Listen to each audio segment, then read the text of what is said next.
بالله من الشيطان الرجيم. بسم الله الرحمن الرحيم.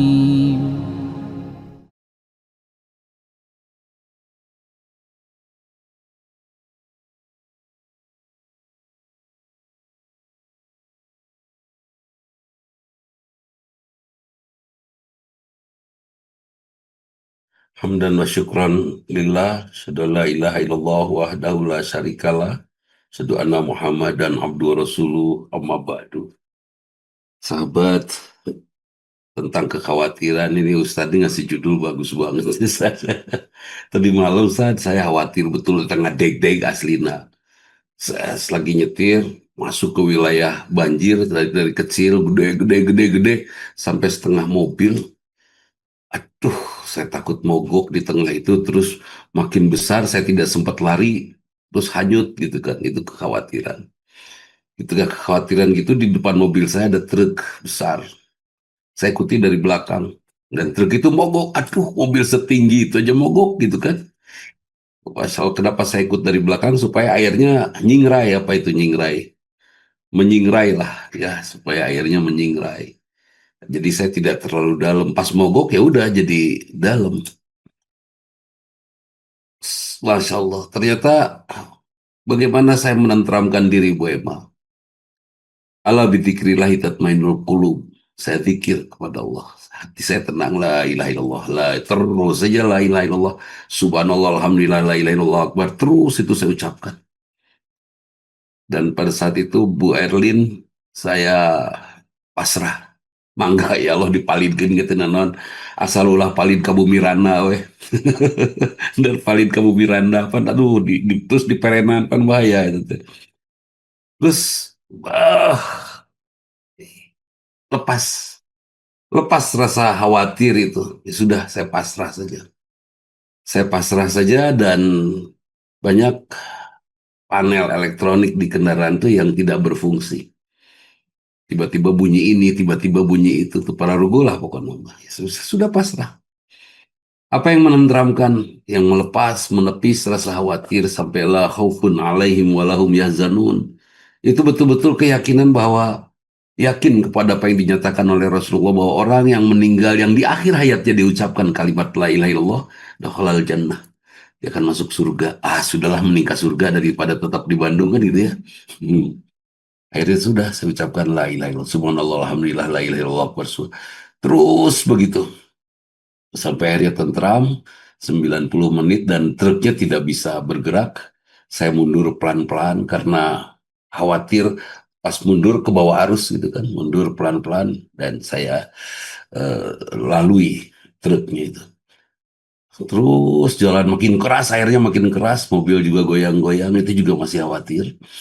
Terus mengucapkan kalimat itu, dan akhirnya terlepas, pas terlepas nyebut alhamdulillah nage husuk dari dalam hati. Alhamdulillah itu kan. Ya Allah ya Rabbana.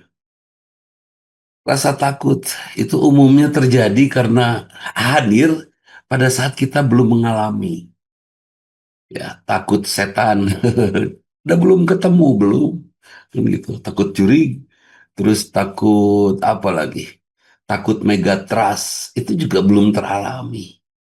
Sekarang takut banjirnya ada di Bandung, Mangkaning Bandung mah lengkop ya, dikelilingi riung kutangtung. Betul-betul di tengah-tengah antar gunung Bandung, kalau udah kerendam udah gitu ya, beres gitu. Ya Allah ya Robi, apa perlu takut seperti itu? Enggak lah. Termasuk mungkin kita orang tua takut meninggalkan keturunan kita yang tidak damai. Anak kita hanya dua, takut bertengkar dalam pembagian waris. Ah ya Allah, karena memang tidak ada jalan untuk melepas rasa takut itu kecuali kita lepaskan dan kembalikan kepada Allah. Kemudian kita yakini itu semua yang kita takuti Pak Joko adalah urusan Allah, bukan urusan kita. Sok apa yang kita takuti? Takut sakit, ya sudah kita jaga saja kesehatan. Ya jaga aja kesehatan udah. Oh, kalaupun ternyata tetap sakit itu sudah urusan Allah. Terus ketika sakit, seperti yang saya sampaikan minggu lalu, ketika sakit ya sudah. dokter, ini urusan sakit saya, urusan dokter. Mangga nyanggakeun, beresin urusan sakit saya. Tolong bimbing saya, tuntun saya dalam urusan sakit ini. Saya boleh makan apa, tidak boleh apa, harus minum obat seperti apa dan apa aja gitu kan. Udah saya taat pada dokter, sisanya saya nyakin ibadah saja. Dan mudah-mudahan dokter-dokter ini juga menuntun semua pasiennya, sudah tugas ibu mah ibadah atau nyenyawanan kan gitu ya. Udah jangan sok tahu lah. Bukan Bu Hani, kan kita teh tidak baca jurnal kedokteran, komo kuliah di fakultas kedokteran mah enggak, tapi sok tahunya tentang kesehatan belagu banget gitu kan. Akhirnya malah jadi khawatir berlebih. Itu tentang kesehatan. Belum lagi tentang keuangan. Ya Allah, kenapa takut tentang harta ini? Kalau sudah tahu bahwa handphone tuh di atas meja, ya sudah deketi mejanya supaya keambil handphonenya. Nggak usah nyari-nyari handphone ke sana sini. Tahu kok handphonenya di atas meja kan itu. Kalau sudah tahu uang itu ada di Allah dan hanya Allah pemilik uang di semesta ini, ya sudah. Dekati Allahnya, nggak usah dicari-cari uangnya, nggak usah. Dekati aja Allah. Semakin dekat dengan Allah, kita pantas, Allah pun akan anugerahkan kepada kita rizki yang pas untuk kita. Siapa yang stres, yang takut, yang merasa ngeri gitu menghadapi hidup masa depan, takut lapar, takut apa khosyata imlak ya, takut ini, takut itu dia tidak mendekati Allah sehingga dia sebut saja dalam urusan rezeki ini dia cari ke kolong meja, ke atas lemari, ke kamar sebelah, ke Amerika, ke Jepang, kemana silahkan cari. Tapi kan Ustadz, kita tuh perlu ikhtiar. Ya, ikhtiar kita yang paling keras dan paling kuat dan paling susah itu mendekati Allah. So, Ustadz Dedi juga mungkin percaya sama saya meureun ya, mudah-mudahan. Mana yang lebih susah, nyari duit atau dekat sama Allah? Dekat sama Allah itu susah. Jangan sampai terlambat. Jangan sampai terlambat pas giliran usia udah dekat kepada gerbang keluar dari kehidupan di muka bumi ini. Pas giliran pintu keluar mau pulang, kita baru sibuk mendekatkan diri pada Allah. Udah nggak mungkin, ya khawatir nggak sempat. Mudah-mudahan kegiatan Zoom kita di Sabtu sore ini juga menjadi kegiatan yang membuat kita semakin dekat dengan Allah. Itu. Jadi apa kekhawatiran kita? Saya pikir terlalu panjang kekhawatiran kita karena kita terlalu banyak memikirkan sesuatu yang bukan urusan kita. Tuh kan, naik kuda kenceng gitu kan bisa jatuh. Jadi kita juga kalau naik kuda jangan kenceng-kenceng, beren beda deh takdirnya gitu. Mungkin kita akan lebih hati-hati karena memang dia sudah jadi ilmu buat kita. Apa yang dialami oleh banyak orang menjadi pengalaman yang besar untuk kita. Ya kan, oh supaya tidak banjir, ya sudah, ini pengalaman kok di semua tempat. Jangan kita rusak lingkungan kita ini, ya. Jangan kita rusak, udah parit-parit kita bersihkan, sampah kita pilah, nggak usah kita kita teh, ya khususnya kita lah, mungkin paling tidak saya gitu kan, paling tidak saya menisiga menak gitu, semua teh harus dilayani oleh wali kota. Sampai urusan sampah aja kita protesnya ke wali kota, padahal yang buang sampahnya kita, bener tuh, bener. Kita yang buang sampahnya, yang disalahinnya wali kota, ya Allah. Jangan, Pak. Ya, yang kita yang buang sampahnya udah kita pilah, mana plastik, mana logam, mana kertas kita pilah, kemudian kita berikan ke pengepul. Setelah kita bersihkan, kita press, kemudian yang organiknya mungkin kita jemur. Setelah kita jemur dikasihkan ke apa, maggot ya, jadi pakan maggot. Dan maggot ini bagus sekali proteinnya ya, siapa tahu kalau kita sedang susah susah makanan, ya maggot juga bisa kita makan, ada protein tinggi atau itu teh. Ikan koi aja lalin tuh ku maggot kuma urang itu. Jadi udah gampang kok. Eh, tidak ada kekhawatiran. Tidak kekhawatiran itu terjadi karena kemalasan kita, diantaranya saja kita malas berpikir. Saya melihat tadi pagi beberapa aktivis berpikir ya, artinya para penggerak kegiatan kemasyarakatan, dan mereka tuh selalu sibuk dengan berpikir. Ya Allah, ternyata sehat orang-orang yang sibuk berpikir itu. Prof Azali, Prof Iva itu secara rehat itu. Di sini saya melihat juga Pak Joko itu, ya orang-orang yang sibuk berpikir lah. Orang yang sibuk berpikir, dia sedikit sekali budele ya, sedikit sekali dia sibuk dengan perasaannya. Perasaannya hanya dia Siapkan untuk mencintai Allah saja dan keluarga serta ciptaan Allah. Sudah itu saja. Perasaannya hanya untuk hal-hal yang penting saja. Mereka yang tidak berpikir, perasaan yang bergerak. Nah, kalau perasaan yang bergerak, khawatirnya akan gede. Bukan kita akan membangun apa namanya semuanya serba rasional, enggak. Kita akan seimbangkan. Tapi yang jelas kesibukan kita berpikir akan mengurangi kegiatan khurafat ya Ustaz. Khurafat itu artinya ngalamun. Jadi dosa khurafat itu dosa ngalamun seperti kalau mimpi ikan pasti kata orang mah pasti dapat rezeki cenanya itu khurafat ngalamun itu. Kalau menurut saya mimpi ikan itu artinya tidurnya nyenyak gitu udah ya dan untuk tidur nyenyak mau moal ngimpi lauk gitu tadi antara nah seperti itu. Jadi itu khurafat. Khurafat itu tidak akan hadir kalau kalau kita rajin mikir, rajin menggunakan berpikirnya, akalnya. Bahkan tahayul juga akan hilang oleh berpikir. Jurik ngererewas. Ketika ada hantu datang kepada saya yang berpikir mungkin spontan saya akan nanya sama hantu itu. Lihat KTP, langsung nih KTP. Kalau juri itu tidak memperlihatkan KTP, saya suruh dia datang ke Pak RT. Udah bebas kita tenang kita. Nggak usah harus pakai rudet kan itu ya. Jadi, Masya Allah, saya sering ya mendengar Pak Taufik Rifrizal suara-suara aneh ya di perjalanan atau di saya nggak udah itu mah halusinasi saya dari rekaman-rekaman suara yang pernah saya dengar. Udah dan saya abaikan karena pikiran saya bukan memikirkan apa yang sedang ada di sekitaran saya, yang saya pikirkan adalah apa yang menjadi tujuan saya di perjalanan itu kan itu nggak usah. Jadi kenapa kita khawatir? Karena kita tidak yakin ada Allah yang maha kaya. Kenapa kita takut sakit? Karena kita khawatir. Kenapa khawatir seperti itu? Karena kita tidak yakin bahwa Allah yang maha penyembuh dan seterusnya dan seterusnya. Saya yakin Ustaz Dedi nanti akan memberikan penjelasan lebih dalam dan mungkin dari versi yang berbeda. Yang jelas kekhawatiran tadi malam Ustaz, aduh itu deh juara banget. Gitu tak. Dan orang saya ngeliat orang lain muter, oh mobil kecil, oh mobil pendek, oh gitu ya terus. Pas giliran saya masuk, ih gini kan mobil paling kecil mobil saya yang lain truk. Wah, itu teh lumayan ngadeg-degna lumayan. Ternyata truknya mogok. Aduh, bagaimana dengan mobil saya?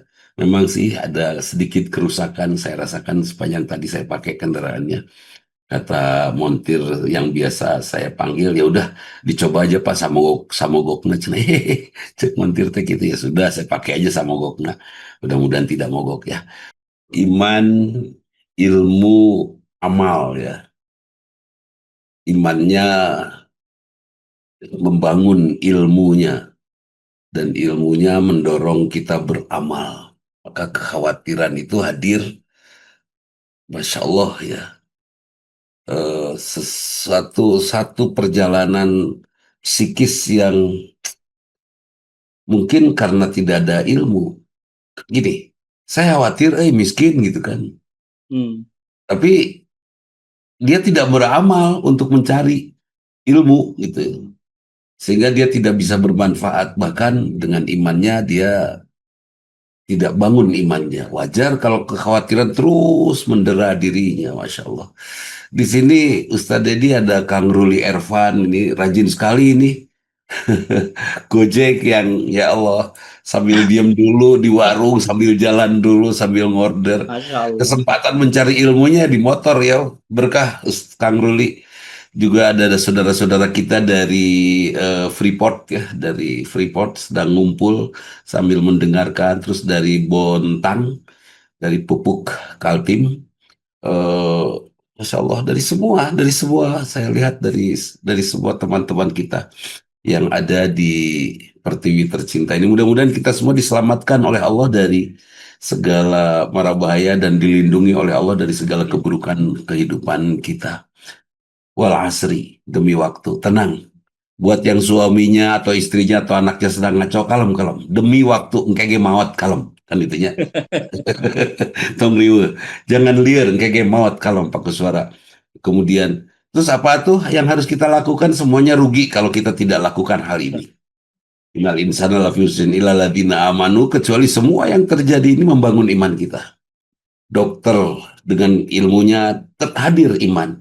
Kemudian arsitek dengan ilmunya hadir iman, planolog dengan ilmunya hadir iman, ahli tambang dengan ilmunya hadir iman. Bukan hadir kekayaan, yang dicari dari profesi itu bukan kekayaan, tapi keimanan. Kemudian ilaladina amanu wa amilus shalihat. Dan dari profesi kita menghadirkan amal soleh. Masya Allah. Ini indah sekali. Sudah, kalau kita sibuk memikirkan beramal soleh dan memikirkan keimanan, saya yakin nggak akan ada khawatir. Yang membuat kita sibuk bukan kehidupan ke depan atau kehidupan yang lalu, tapi kesibukan kita menghadirkan keimanan. Sudah, ilaladina amanu wa amilus shalihat. Dan amal solehnya ini harus membuat tawasau bil haq, tawasau bis sabr. Harus betul-betul menasihati diri kita juga semua untuk membangun kebenaran sikap dan kesabaran sikap. Ini luar biasa. Ini suratnya pendek wal asri gitu kan. Itu bahasa saya kalau ada yang konsultasi Ustaz, suami saya pedit, kalem kalem, kayak maut beres. Selir tuh lami-lami teh gitu. Kalau udah taat aja lah sama suami, berbuat baik. Ustaz, istri saya sudah saya kasih nafkah, sudah saya bikin kaya, sudah saya di modalan dan lain-lain, malah dia menendang saya. Sudah, amal kita sudah dinilai ke oleh Allah, ya terserah mau dikhianati di muka bumi ini, nggak usah jadi riweh gitu kan. Kalau ada orang lain berbuat buruk, kan ada batur iya. Orang lain ini yang berbuat buruk, kitanya mah nggak usah ikutan jadi buruk. Jangan ketularan jadi jelek gitu kan. Ini juga ada Ibu Lela yang sedang di rumah sakit. Nampaknya Ibu Lela ya di rumah sakit sedang khusyuk mengabdi kesehatan, Masya Allah. Ini buat kita, Masya Allah. Saya hanya ngajak saja supaya tidak khawatir, hati-hati dengan waktu. Betul tadi kata Ustaz Dedi, Masya Allah. Mending kalau waktu kita masih panjang ya kan. Ini kalau waktu kita tinggal 2 minggu lagi, sempat gitu kita membereskan hati dari semua rasa rasa ketidaksehatan hati seperti kekhawatiran berlebih, takut berlebih, sempat gitu. Kenapa tidak kita paksa sekarang untuk tidak takut, untuk tidak khawatir? Itu ya, Pak Wayan ya. Pak Wayan juga sudah pensiun kalem ya dengan ibu. Pak Wayan tuh rumahnya di Arcamani di di Bandung, nah tapi ibunya di Garut. Pas pulang ke Garut ya Pak Wayan selalu ceritanya sama saya, ini Ustaz Dedi, Pak Wayan menuju ke mana? Menuju apel ke Kabogo. Ah kan itu teh romantis pisan. Juara, juara. Masya Allah. Ini saya melihat pribadi-pribadi yang optimis, yang sepertinya terhindar.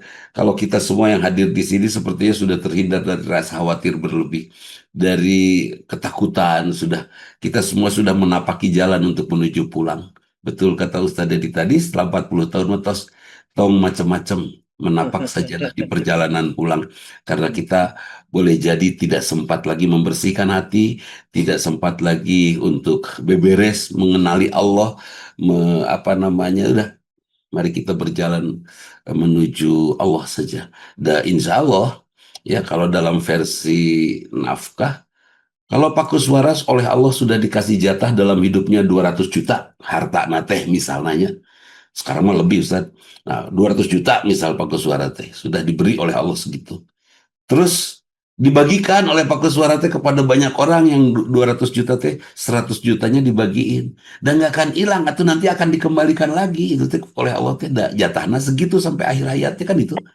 Seperti itu nggak akan hilang. Apalagi Pak Kuswara tahu persis numasian artos Allah. Numi warang sodako Allah. Mungkin nggak sih oleh Allah nggak diganti kan itu ya? Asa teu mungkin, nggak mungkin Allah nyuruh tapi nggak ngeganti kan nggak mungkin itu. Kalau tidak diganti seimbang, pasti Allah menggantinya Kenapa Allah menggantinya berlipat ganda? Karena Allah Maha Agung, nggak mungkin Allah ngasih receh buat kita. Allah tuh mulia, nggak mungkin Allah ngasih kecil buat kita karena Allah tuh Maha Kaya, nggak mungkin kan itu ya. Dan Allah tidak akan memberikan sesuatu yang membuat kita makin pusing. Pak Kuswara sudah bersodako 100 juta, oleh Allah dibalas kali 10. Jadi 1 miliar balasannya. Pan bekilieur tak ngurusna. Nanti oleh Pak Kuswara yang 1 miliar teh sumbangkeun deui, sodakokeun deui, diganti oleh Allah 10 miliar. Makin liar kan? Mungkin Pak Kuswara juga tidak ingin seperti itu. Inginnya ganti dengan iman, kesehatan, kebaikan, keluarga, turunan yang damai, turunan yang baik, turunan yang soleh-solehah, dan apakah kita akan ketemu dengan keturunan kita di akhirat nanti? Wallahu alam. Dah, kalau sudah dapat surga masih kena hilap kan karena itu. Kita dapat hadiah door prize mobil mewah aja di sini sudah hilap kepada keluarga. Ayo, ngegulung mobil kan itu ya. Seperti itu. Jadi mudah-mudahan kita paham betul tentang waktu yang insya Allah tidak akan lama kita tapaki sekarang ini, kita arungi sekarang ini, tidak akan lama lagi. Kalau saya melihat, saya tadi siang ini tafakur, Ustaz. Aduh, teman saya umur segini udah pulang. Ingat Ustadz UU Suendar pulang, itu seumuran dengan saya, pulang di usia 60 tahun. Terus saya masih 42 tahun, Bu Delo. Terus Ustadz siapa? Iman Atkia ya. Iman Atkia sangat muda sekali pulang kepada Allah. Terus Cempet sudah pulang pada Allah, yang ada di kita ini. Aduh, ya Allah, ya Rabbi. Terus saya kapan kan itu ya? Tadi saya sambil sholat maghrib, kalau saya pulang tegang tuhnya orangnya gitu, sayanya gitu kan. Sudah, yang udah-udah juga nggak ada yang protes kok yang udah pulang. Jadi tenang deh. Atkia sudah meninggal teh protes gitu kan, atau saya tuh WD gitu kan. Ya sudah, saya ingat ke Ustadz Aceng Zakaria, ya Allah ya Rabbi, mereka yang orang-orang hebat sudah pulang. Terus bagian saya kapan? Itu saya ingat tadi pas maghrib, Masya Allah. Mudah-mudahan semuanya menjadi baik ya. Mudah-mudahan ini amal kita melaksanakan majelis Zoom di Majelis Madani ini, saling memberikan saling memfasilitasi untuk menemukan jalan pulang dengan smooth, dengan benar ya, dengan baik. Dan Kang Ruli, mudah-mudahan rezekinya Kang Ruli Ervan sing berkah, banyak, berlimpah, dan anaknya bisa sekolah sampai doktor ta. Amin. Aminkan. Dan buat semua saudara-saudara kita yang sekarang ini sedang sakit, mudah-mudahan segera disembuhkan oleh Allah. Yang memiliki hutang, mudah-mudahan memiliki kehendak untuk membayar dan segera dilunaskan, dibantu pelunasannya oleh Allah. Kemudian buat saudara-saudara kita yang sekarang ini sedang kesulitan hubungan kemanusiaan di rumah, dalam munakahatnya, dalam muamalahnya, mudah-mudahan hatinya dilunakkan, didamaikan oleh Allah SWT. Dan para pemimpin yang sekarang ini sedang ngaco, mudah-mudahan segera mendapatkan hidayah. Dan khusus untuk para pemimpin yang sedang ngaco, mudah-mudahan dapat hidayah. Dan kalau saja tidak saja mendapatkan hidayah, mudah-mudahan sing enggal mararawat. Dah karunya tuh bisi capek teuing urang ngayunan dana ya. Mudah-mudahan berkah. Itu saja Ustaz Ersan, hatur nuhun kepada semua. Insya Allah ini Zoom ini alamatnya tetap sama ya, setiap minggu, setiap Sabtu, dan saya umumkan di channel saya di WhatsApp, juga di status WhatsApp saya. Itu hanya itu yang bisa saya lakukan untuk pengumuman Zoom ini. Alhamdulillah partisipannya masih banyak, karena kita mudah-mudahan ini bagian daripada kerinduan kita untuk bertemu, untuk liqa Rabbi. Juga terima kasih kepada sahabat semua yang sudah menitipkan sodako bantuannya, sudah kami serahkan ya, bari babanjiran teh tadi wengi. Mudah-mudahan yang untuk Kabupaten Bandung ya, yang untuk Sumatera Barat sudah disampaikan kepada sahabat jamaah kita yang berada di sana. Buat teman-teman di mana yang sudah malam ini di Freeport, selamat istirahat. Juga teman-teman di Sulawesi, di Goa, dan di Kalimantan, di Bontang ya, selamat istirahat. Mudah-mudahan Allah ridho pada kita semua. Itu saja, mohon maaf. Assalamualaikum warahmatullahi wabarakatuh.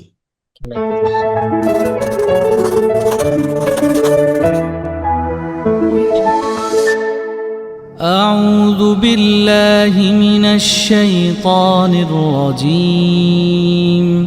بسم الله الرحمن الرحيم.